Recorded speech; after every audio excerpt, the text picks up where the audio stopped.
Good morning, ladies. How are you? Welcome to Top Floor Women. Can you believe it's already April? Really? At Easter?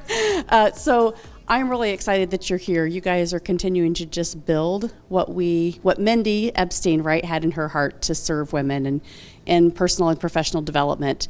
So I'm Melanie Ake, if I haven't met you, and my company is Everyday Leaders. My second company that I have is Scale for Women, and we focus on women's sales confidence and leadership excellence. So if you are running a business, we are doing all kinds of events and special groups to help you grow and scale your actual business. With that being said, I have a quick announcement. There is an event coming up April the 22nd, and these are the handouts, and thank you for handing those out for me. I appreciate it. If you just kind of look over, you can go to scaleforwomen.com and see the whole agenda of what's happening. We're going to have some amazing people there, including Megan. So Megan's going to be one of our speakers to really embellish the things that she's talking about to you today. So if you need help, what we're going to hear today is about social media marketing.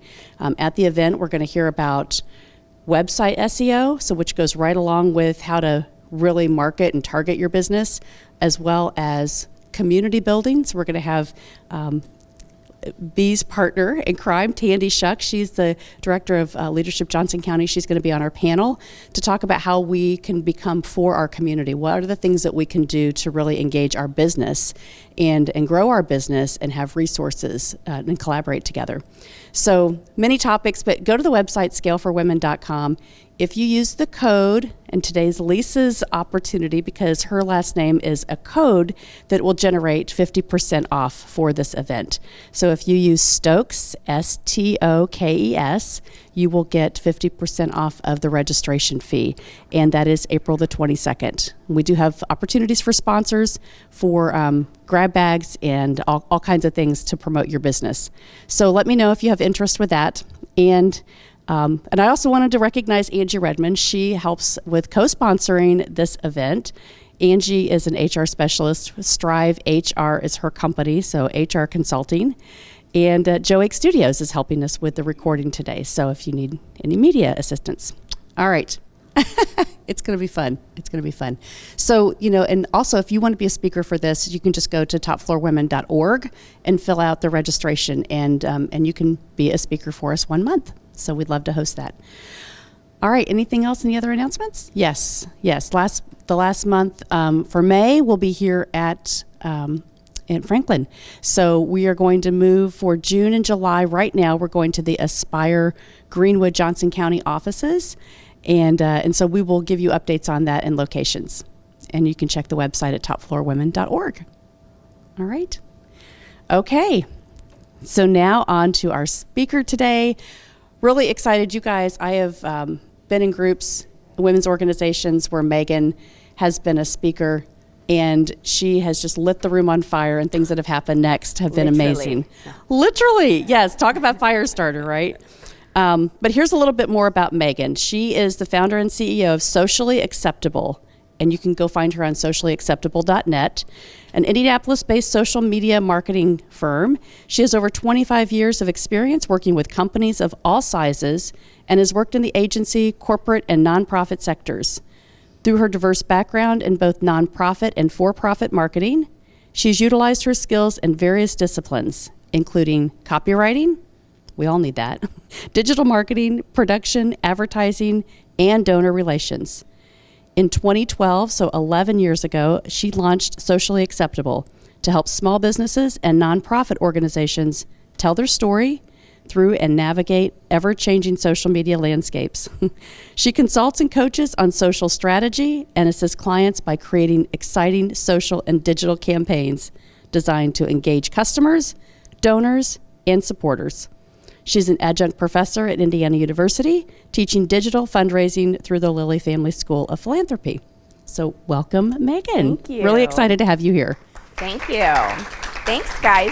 Thanks for braving this dreadful weather. So hopefully all of this just blows somewhere else because we don't need it, especially in the South Side, at all. So we are going to talk today about Facebook, mostly. So the meta world, right?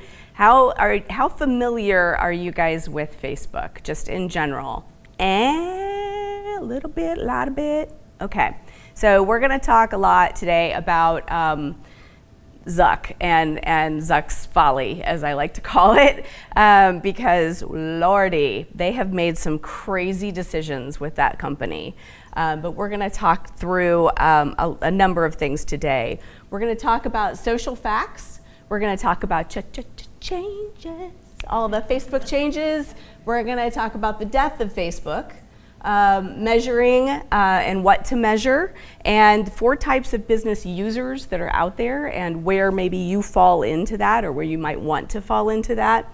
And then a general plan for success. And as Melanie kind of alluded to, I'm going to be speaking on April 22nd. I'm going to get a little more down and dirty on that in that presentation and give you guys a lot of stuff to kind of walk away with to actually hands-on do for your business. So this is going to be kind of an overview of that, right? All right. So let's kind of get into it here. The world, as we know it, has 7.7 billion people. So that's a fair size amount of people. There are 4.9 billion people on social media. That is a bananas number of people, and it means now that we're looking at a lot of the third world is actually on social media too. So it's not just first and second world, we're talking third world. Pretty much virtually everybody is on social media of some kind. And the average person has 7 accounts on social media platforms.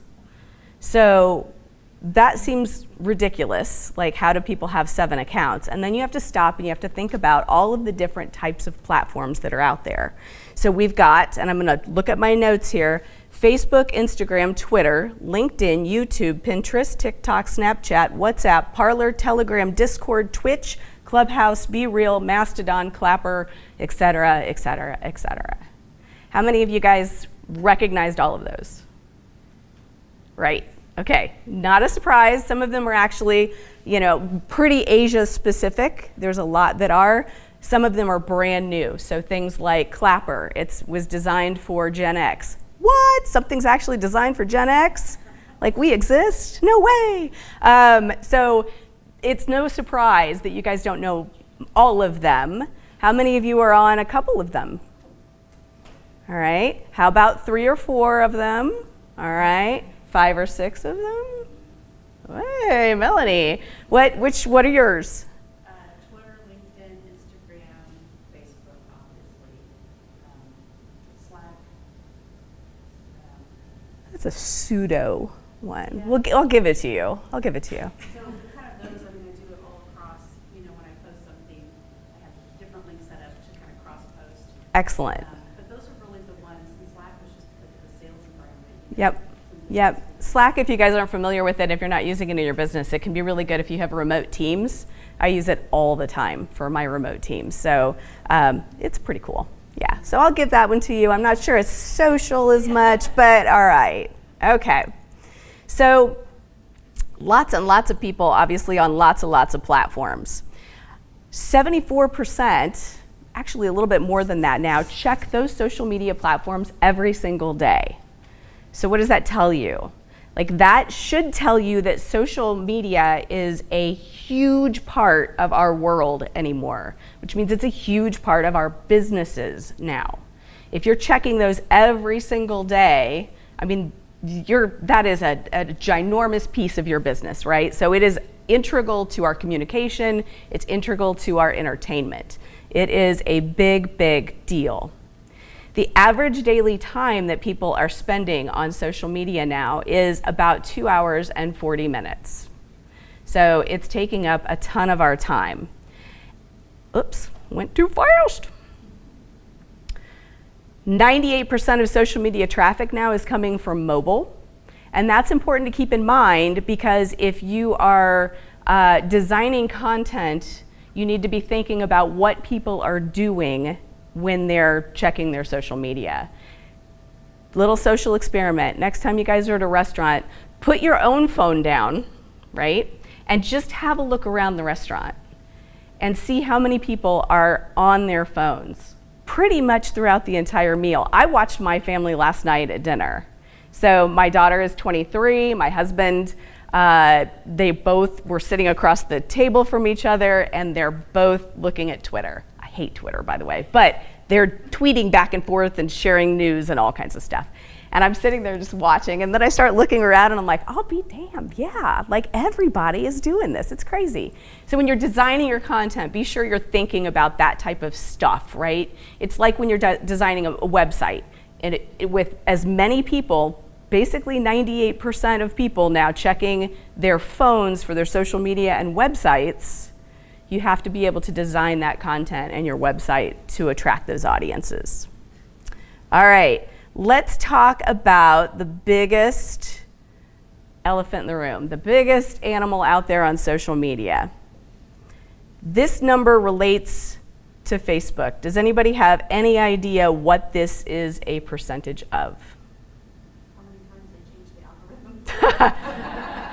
I think it's higher. This number right here is the percentage of the total American population that is on Facebook. So 71.43% of human beings that are American citizens are on Facebook. We can't get 71.43% of people to vote. We can't get them to agree on the fact that Nike tennis shoes are the most superior tennis shoes. I almost wore mine today, but I didn't. So. We can't agree on a fast food restaurant. We can't agree on really anything, but 71.43% are hanging out on Facebook. Just, yeah, they own us.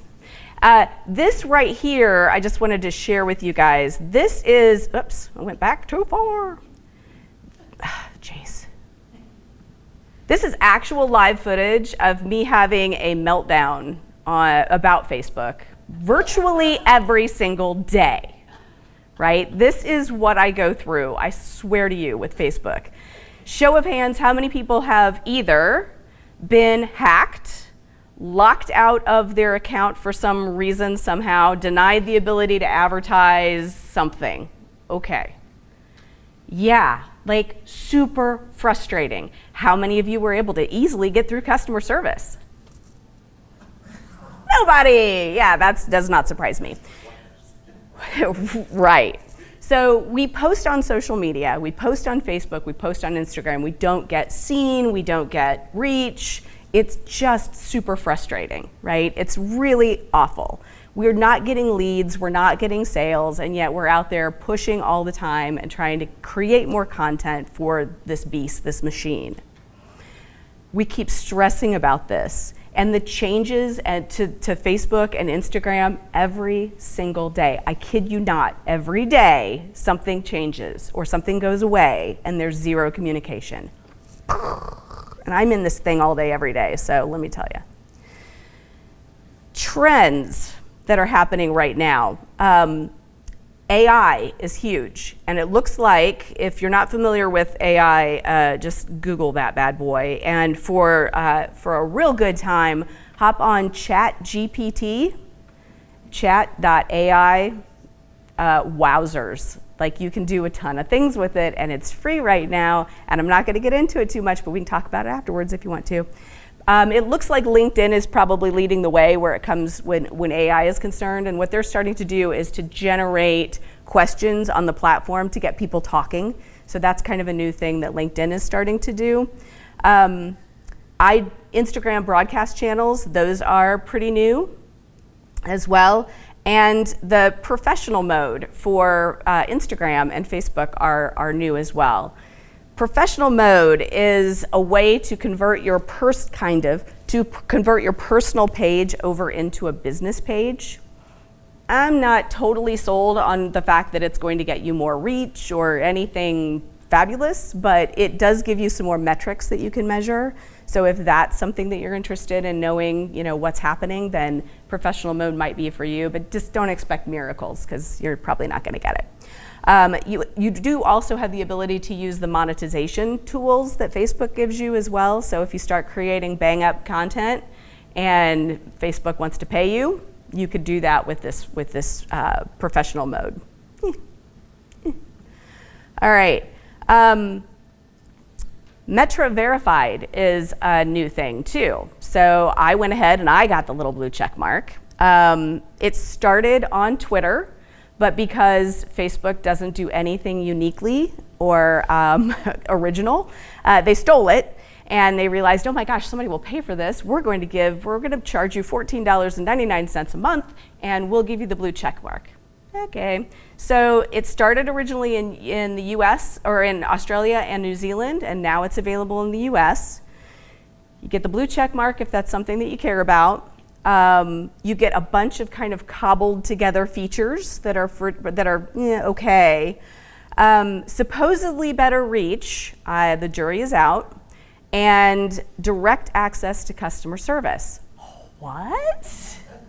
So that's why I got it, because I need customer service pretty regularly, and so that's why I paid the $14.99 a month.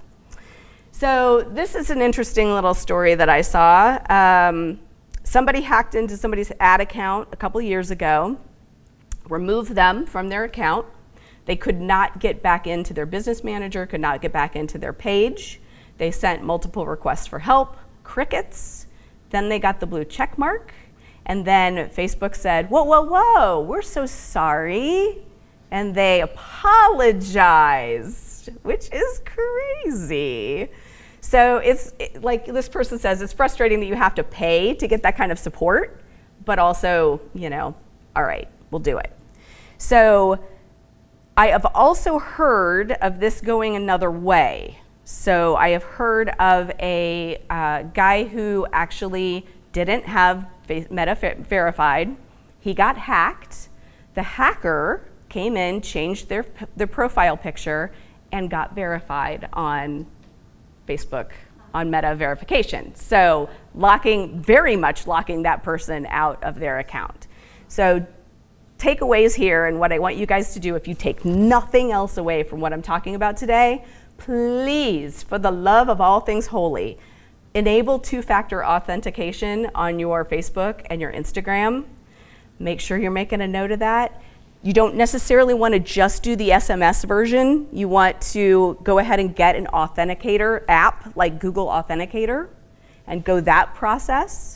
I will happily show you guys on my phone how this works afterwards if you want to, but enable that two-factor authentication. It will save you 97% of the time from getting hacked, okay? Maybe 94% of the time.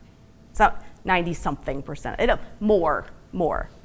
All right, so in 2014, Mark stood up in front of an audience and he said, hey, we are no longer going to move fast and break things. Like he literally thought that was how Facebook was built. We're gonna move fast, we're gonna break stuff. We're just gonna invent all the time. So in 2014, he said, we're not gonna do that anymore. We're gonna move fast with stable infra, which was so bro, I can't stand it. Anyway, infrastructure. So he's gonna move fast with stable infrastructure. So fast forward now to 2023, and this is Facebook's strategy. I'm pretty sure you just throw crap at the wall and you see what sticks. And if a couple of million people don't immediately jump in and decide that they really love it and they use it all the time, then they just dump it with no communication.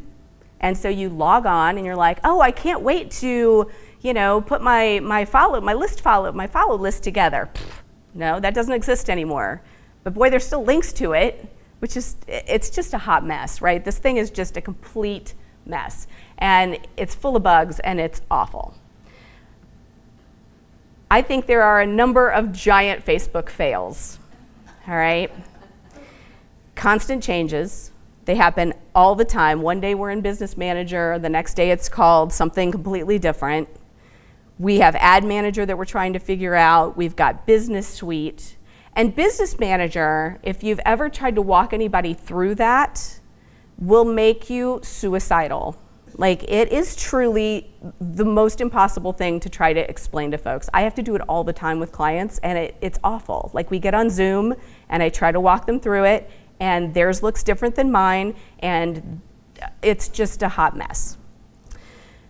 Ad accounts are disabled, that happens a lot, a ton. Facebook just laid off another 10,000 people, so you can expect that when things get denied or you go in for a review, that they're probably not getting reviewed by real human beings, which makes things even harder. A lot of what's being done on Facebook behind the scenes is fully automated now. So that's customer support, right? It's just terrible. If we had to actually pay to be on Facebook, just generally, I think that people would toss their phones in the nearest trash can, and we would have landlines again or something, because it's just that bad. It's so bad. So, Facebook is dead. I'm sorry, moment of silence, it's just dead. I can't, it's sad. Nah, not really. So Facebook's not really dead. Meta has almost 4 billion users per day worldwide. And Facebook just reached 2 billion active users per day. So Meta means WhatsApp, Instagram, and Facebook. Just Facebook alone, 2 billion active users a day. This is 40% of all internet users, daily internet users, are logging into Facebook. So it's not dead. Don't let anybody ever tell you it's dead.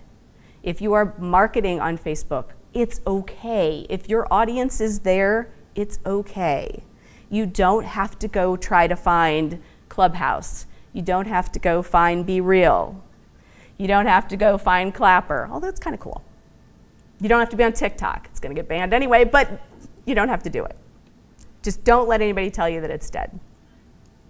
But just because so many people are on a platform all day, every day, it doesn't mean that we should be blasting people in the face with content just for content's sake. Just throwing crap up there doesn't do any good for anybody. If nobody's seeing it, if nobody's engaging with it, if you're creating content that nobody cares about or likes or follows or it's not relevant to, then it just doesn't matter. Why are we doing it?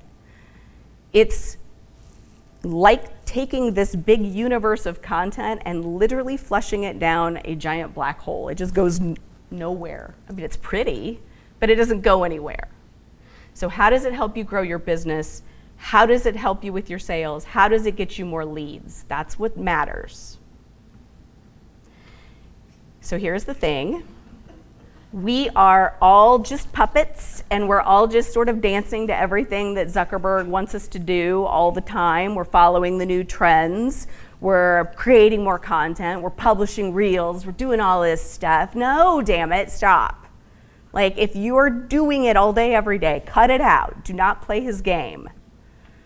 We have to take back control, and we have to stop being at the mercy of his stupid algorithms that are probably going to change 6 times before we leave this room. And I'm probably not exaggerating that much, really.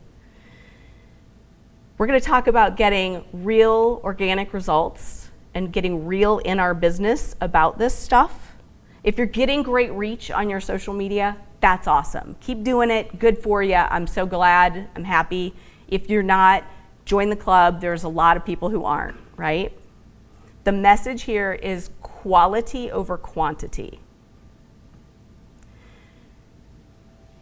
Social media shifting a little bit, and that means that we're shifting away from these idea of vanity metrics.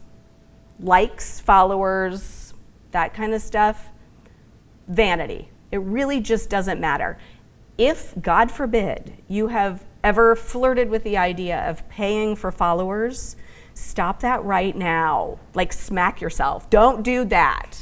The worst thing you can do is have a massively huge audience that doesn't care at all about your stuff, because you're going to end up cutting your own leg off, right? You're only shown to so many different people anyway. So why would you show what you are producing to people who don't care? So it's better to have a small audience. We are instead moving towards those metrics that matter, right? These are the things you have to keep in mind. Building relationships, making sales, growing your business. Okay? We are not at the mercy of Facebook. Do this, and we'll pay you to do that, and blah, blah, blah. No. So I'm going to call these vanity metrics proxy metrics because we kind of need them a little bit. It's okay to look at them occasionally and say, okay, well, we are growing, and we are growing naturally, and we are growing with people who really, truly care about us. So you might want to track that. You might want to track your growth that way. So, but fans, followers, reach, impressions, engagement, video views, reel plays, reactions, comments, shares, clicks, saves, blah, blah, blah. Okay? The business metrics are the things that you are looking at that are going to move that needle to grow your business. So traffic, leads, sales, conversions. How many of you guys are running ads?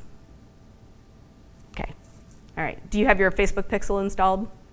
We do it through a group of us. Okay. So. Okay. So the pixel's really important, and make sure you're checking those and seeing what you're actually doing conversion-wise. And if you have to do landing pages and things like that, awesome. That's good too. So I want to take a minute and introduce you to 4 different types of social business users. So see kind of where you fall in this, all right? This model, I think, can help you look at your social media marketing in a way that works best for you, and it's not governed, by what Zuck wants you to do. Influencers, all right? Influencers have a following. This does not mean that they have a massive following. So I'm not talking about, Kim Kardashian here. I'm talking about you just have a loyal following of some kind. They don't rely on the money that they're making on the platforms themselves. So Instagram, Facebook, they will pay you if you produce great content and people start checking out your YouTube as well. People, get paid to do that, but you're monetizing instead the content through those social platforms, your own products, okay? They are making way, way more money with their own products than they are through any of the platforms. And they have an established business with their own offering, right? One example of this is on Instagram, a couple called That Brazilian Couple. They're really super cute. They're really fun. They do have their own products. They're just adorable. So if you really want like a feel-good, fun group of people to check out That Brazilian Couple. So that's a good example of that one. This is the Instagram influencer tiers, okay? So mega, macro, mid-tier, micro, and nano. So if you've got over 1 million followers, that makes you a mega influencer.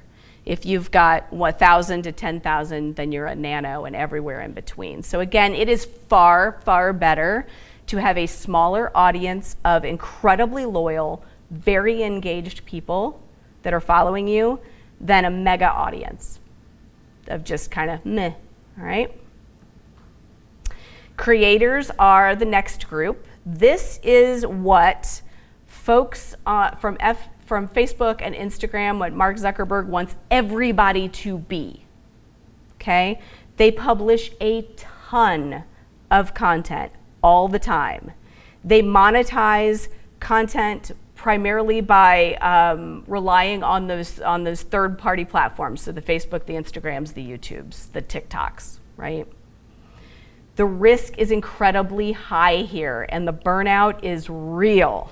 These people are, every single solitary day, sometimes multiple times a day, they're walking around with their phone, they're taking videos, they're always, always, always on. And only 4.3% of those folks are actually making a decent living at what they're doing. Some of these big creators too, because this is their entire lifestyle, if they have really, really good months, they might be cranking in, $200,000 or something a month. But the next month, they might only get $50,000. And if you're paying for a nice suite in New York City and you can't make your rent the next day, or next month, you are in trouble. And so when I see those folks, I'm like, ooh, yeah, I really hope they start to figure out how to monetize themselves off of these platforms. We never know when the next Elon Musk is going to come along and buy something and ruin it for everybody. So it's very, very scary to see that. Marketers, all right. Marketers are the bulk of business users. My guess is that that's kind of where you fall in as a marketer. Publishing daily, or at least multiple times a week. Might do ads, maybe. And probably are trying to monetize your own offers, whether that means you're trying to send somebody to your website, you're trying to have them buy a product or a service, right? So you're selling on Facebook. That makes you a marketer. Strategists. This is where I want you guys to be, all right? This is for professionals, business owners, corporations. Everybody can be a strategist. You are allocating your resources really, really well. You're monetizing your own offers. You are sharing those offers. And if you happen to make a little bit of money on Facebook because you've got something that goes viral, awesome, cool, but you're not focused on that. You're focused on the platform, using the platform the right way, and not spinning your own wheels all the time, and doing it very strategically. I got a few examples. So this is Sally Thibault. Sally is a women over 50 weight loss coach. And because Facebook has their rules, she can't mention weight loss in ads, and she can't even mention women over 50 in ads. So she had to come up with some other way of reaching people. She was focused mainly on creating reels on Instagram on her business account, and she really wasn't seeing a whole lot of traction. So what she did was started posting her reels on her own Facebook or her own Instagram and Facebook profile. So not as her business, but as herself. And I kid you not, when she started on this, she had 1,000 followers, and literally within 10 days, she had 60,000 followers. And the reason that happened is she created a reel that spoke to her audience so well, and she was able to get people in her Facebook groups, and she was able to monetize this, and she was able to do all the right things, get them on an email list, all of these things that you do and you're supposed to do. And it hit a little Facebook AI that triggers things and says, oh, hey, we want to share this content with more people. And it's like a discovery engine, right? So it's like an AI discovery engine. And about 20% of your Facebook feed and your Instagram feed are actually things that are being fed from that discovery engine. And she got swept up in that and was served to a ton more people. And boom, Bob's your uncle. She's got 60,000 followers in 10 days. She knew who her audience was. And that's the big takeaway here. She really, really honed in exactly on who her audience was. This is another example. So this is a small business. They're actually in Ireland, and they do chair covers. And that's all they do. They don't do anything else. They do chair covers. And they started out incredibly grassroots with their Facebook accounts. They do some contests. They post once a day. They know exactly when to post. They know their audience so well. They know their audience sits down after dinner and sits in front of the television and picks up their phone and starts scrolling. So they know at 8 p.m. every day, except on Saturdays, they figured out that doesn't work for them. They post once a day. They have a companion Facebook group. It has 32,000 people in it. They use that group all the time. They use that group as sort of a way to share new products, to ask people what they think about them, to get a lot of feedback. They do contests and things like that in there as well.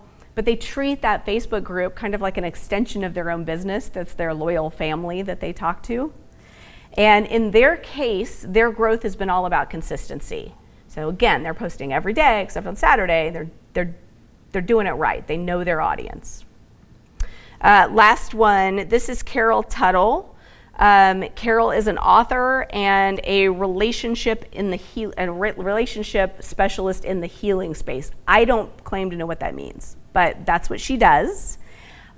She also does all the things. And what I mean by that is she always has an active story going on her Facebook and her Instagram accounts. She knows that those are working really well for her. They get top of line kind of for people that already follow you.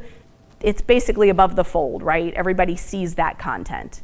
So she does those all the time. She uses lives a lot. She has multiple groups going.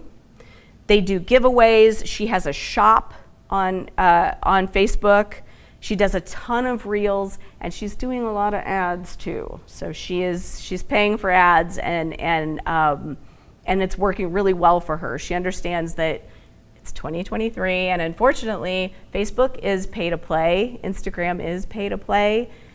Now, what I mean by that is you don't have to spend a gajillion dollars on ads. You can actually do a lot with a really modest ad spend. So I have a couple clients right now. One is doing $15 a day, one is doing $5 a day. They're both doing pretty good. But they're also following, and we're tracking everything. We're doing some testing. There's a A/B testing feature on Facebook ads. So totally for free, you can get in there and look and see which ads are doing the best for you. Turn off the ones that aren't doing so great, add a little extra money to the ones that are.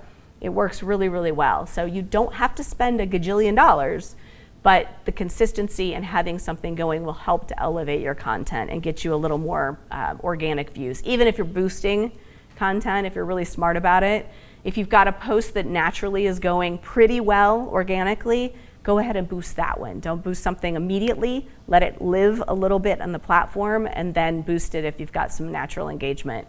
That'll give it an extra little lift. All right, so think about what your type is here. Influencers make up about 10% of the folks that we're seeing on social media. Creators are only 5%, even though that's what Facebook and Instagram and TikTok and YouTube really want you to do. They want you to crank out all that content. Nope, not gonna do it. Marketers, about 75% of people are in that marketing category, and only about 10% are strategists. So the goal really is not just to be a strategist, but become maybe that marketer strategist, a little hybrid of the two, or an influencer strategist if that's more your style, right? What's important is that we're focusing on our own business. We're not getting caught up in everything that Facebook wants us to do. All right, so here's a summary. Here's who's getting the eyeballs. I love that dog. Like, dog, that's gonna be mine. Influencers do offers and content both. Creators, content only. Marketers, anything, because we're a bunch of whores. And strategists, right? Offers, okay?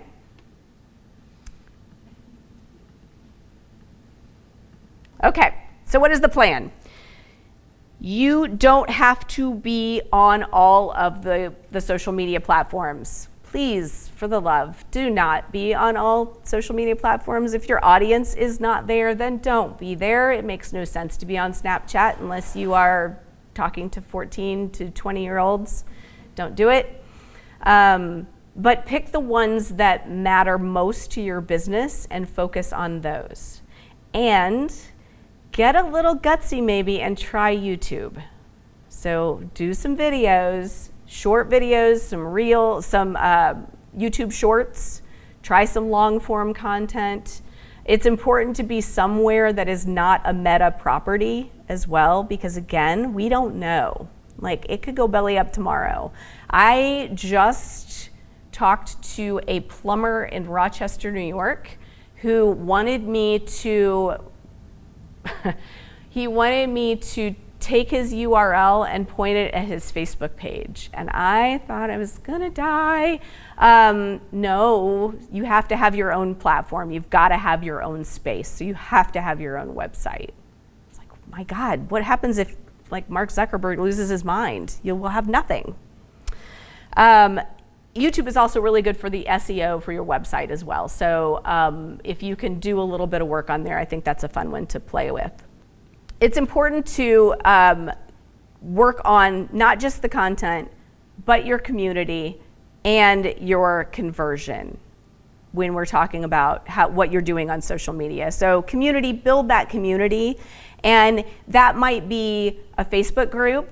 It might be a group off of Facebook. I'm actually starting my own Facebook group. I've never done that before. I am starting a membership model for my business where for $37 a month, I'm going to provide content, kind of a done-for-you thing for folks. And they can modify it however they want. There will be a Facebook group that goes along with that. So I'm a little nervous about it, but I'm gonna start it because I know it's important to do. So think through how you can maybe use a group yourself. And conversion, so these are your calls to action. Have a little bit of budget, maybe play with those ads. What can you do to convert people over and off of the platforms and onto your own products and your own stuff? Your strategy has to include multiple platforms, email, organic, paid, community, all right? Collect all emails, do it. Figure out a way to do it. You need those lists. Focus on list building. It is so important for every business. It doesn't matter what your business is. You have to have a list. If you can create an epic lead magnet too, awesome, do that. Double down on community. Facebook groups are great. There are tons of platforms off of Facebook you can use as well. So there's one called Mighty Networks, which is kind of actually feels a little bit like Facebook. And then there's one called Heartbeat as well, so where you can create your own groups and monetize to your groups that way. Okay? Top 7 takeaways here. Decide to be a strategist. So do that first. Double down on that list building and those lead magnets, super, super important. Use video and live streams. Live streams are the least used thing on Facebook and Insta, and yet they get the best reach. Like if you really want to get in front of people, go live with your content. Get brave and just do it. Jump in and do it. Post quality over quantity, right? Good content people really want to see and connect with. That's the stuff that's going to get picked up by that AI discovery engine and get served to your audience, and that's what you really, really want. That's the secret of going viral, which is not a real thing, but going viral is getting swooped up in that. Try a community on Facebook group or another platform, modest paid, try a little bit of that, and measure those metrics that make the most sense for your business. So if you're using ads, make sure you're checking that Facebook pixel. If you're using ads and you're driving people to an offer, then you want to pixel that checkout page or the thank you page so you know that they've already gone through that whole process, and you can say this ad converted X number of times and it cost me this much to do it. All right? Got a couple more things for you. This is just a little quick aside here. These color block type questions, I know you guys have seen these on Facebook. They really work. You can sprinkle these in with your content and get people to engage that maybe don't normally engage with you. So if you've got an important announcement of some sort, or you're launching a new product or something like that, throw one of these in before that, and you'll kind of get a little bit of natural lift and have some fun with it. But these really do kind of work. For whatever reason, Facebook is still serving them a little bit more than everything else. And these are some ideas for reels or videos or content that you can use in a gajillion different ways, all right? So they pretty much talk to who are you, what do, what is your purpose? And the answer to those questions could be extensive, right? But you want to really focus on keeping things as brief as possible when you're doing these videos. Do multiples, right? Like answer one question 6 different ways. Batch your content. There's a lot of really good sneaky things you can do to make creating good content smarter and more efficient. Do things like behind the scenes at your organization, like a quick video where you walk through your office and you have everybody just smile and wave, and you slap some music on that bad boy, and you've got a reel. Those are really kind of fun. People want to see that. They want to see that behind the scenes stuff, meet the team type things. So there's a bunch of little ideas here for you. I also pulled together, this is my Epic Lead Magnet, by the way, 360 content prompts. So if you want to know exactly what to post, then you can scan that QR code and it'll give you an entire year's worth of ideas that you can use. And you'll have to give me your information because it's a lead magnet and that's what I'm telling you have to do. So you can try it out, see what you think of that, but use that content. Hopefully it will help you out. Have you guys learned a lot? Well, thank you for You're being very here. welcome. This was really incredible. You're very welcome.